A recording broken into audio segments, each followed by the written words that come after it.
Well, what a surprise that was.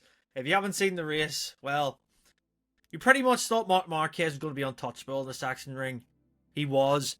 But across the weekend, every single session, no matter the condition, he was right there. And he takes his ninth MotoGP win at the Sachsenring, his 12th overall in all classes since 2010.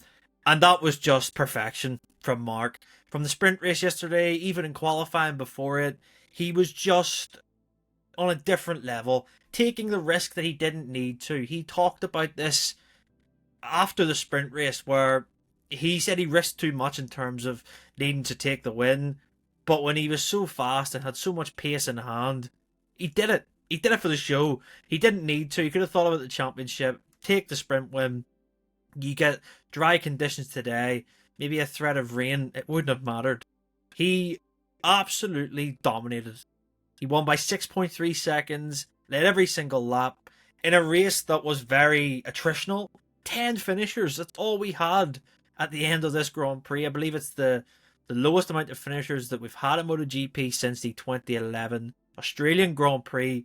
But no one was going to stop Marc Marquez today.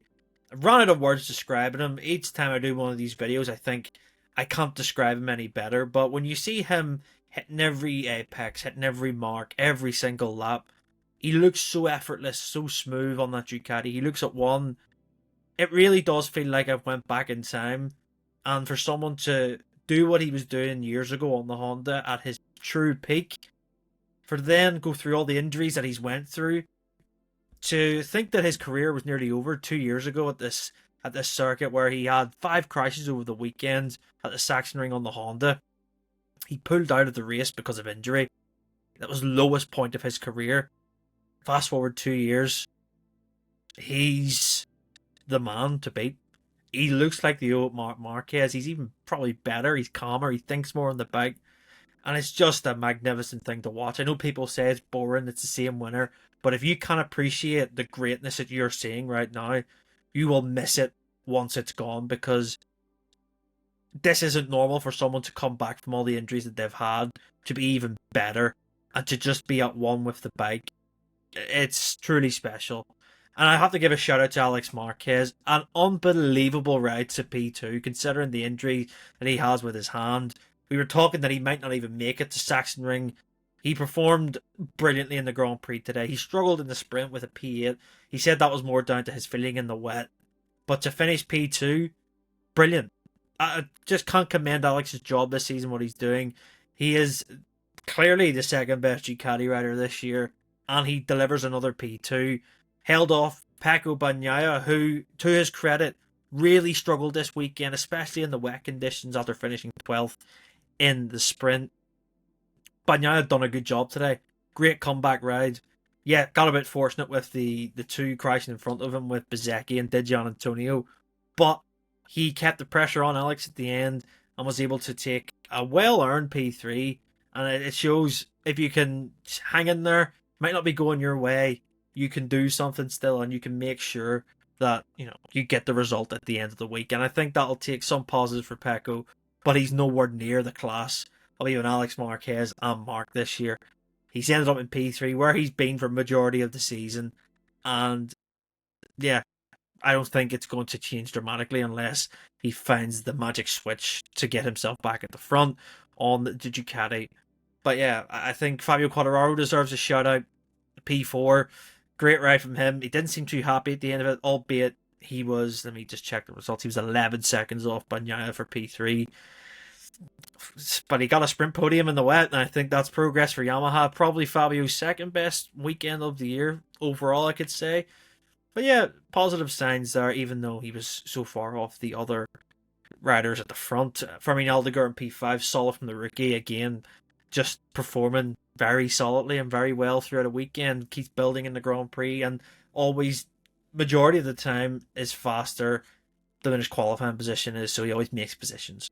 I arguably say pretty right of the day up there with Alex in terms of pain and coming back from injury. Luca Marini for Honda, P6. He was brilliant. He was inside the top 10 even before all those DNFs. And I think that he has shown the true grit of someone who wants to stay in MotoGP and who earns their spot.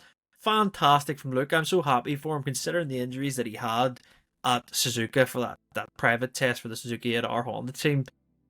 What can you say? The MotoGP riders are built different. They're so gritty, determined, and yeah, fantastic for him. I'm really pleased for it. I think it equals his best MotoGP result for Honda.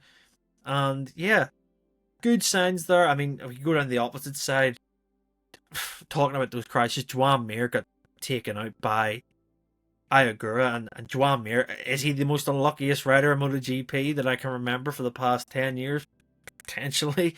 I mean, he just, when it's not him crashing by himself, it's either him getting caught up in an incident or getting taken out. It's just, when will it end for Mir in terms of the bad luck run? But I think that he had showed good pace throughout that race and was with Marini in that group to be fighting for, inside the top 10 positions. Yeah, Marco Bezzecchi, I think, will be the big sort of, I think he'd be maybe really disappointed with his crash. P2, it looked like he had P2 under control as well. After Giannantonio crashed out, we'll come on to that. But the Aprilia was handling so well in all conditions this weekend. Bez was right there at the end yesterday in the sprint with Marc, and obviously got beat. But I do think that there is a real step up from Bezzecchi in the past rounds. He looks great on that bike. Shame to see him crash out because I would like to see him on the podium for Aprilia. But positive signs for them heading to the next group of circuits, especially Brno, where I think that bike will go really well, and I wouldn't be surprised to see Bezzecchi right at the front again. Pedro Acosta crashed out.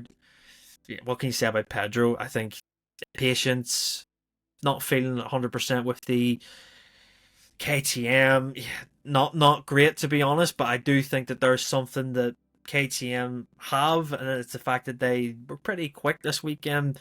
I mean, by the end of it, Brad Binder's the only KTM to actually finish. As you might know, Vinales, Bastianini missed the race. Bastianini didn't even make it to the weekend because he has appendicitis. He's getting treated for that in hospital. Vinales crashed heavily in qualifying yesterday. He has a chip on his shoulder, needs it repaired. It's a fracture, and he'll be out until after the summer break. He'll be back for Austria. He's not even going to make it to Brno. But yeah, Acosta, I think, just impatient. You can see his anger after crashing out, and we'll see what happens. Yeah, with them. Giannantonio, I think, is the only one else really stands out. He had a podium there and just made a mistake at turn one. It was catching a lot of people out as I think the grips kind of goes down there at turn one. There was maybe something that was just catching riders out that wasn't there because they didn't have dry running yesterday in the sprint, so they didn't have the full sense of what that point of the track would be like at half race distance. But yeah, I think there's a podium opportunity missed for Giannantonio because he looked like the second fastest Ducati rider behind Marc the whole weekend. And finally, just last words on Marc.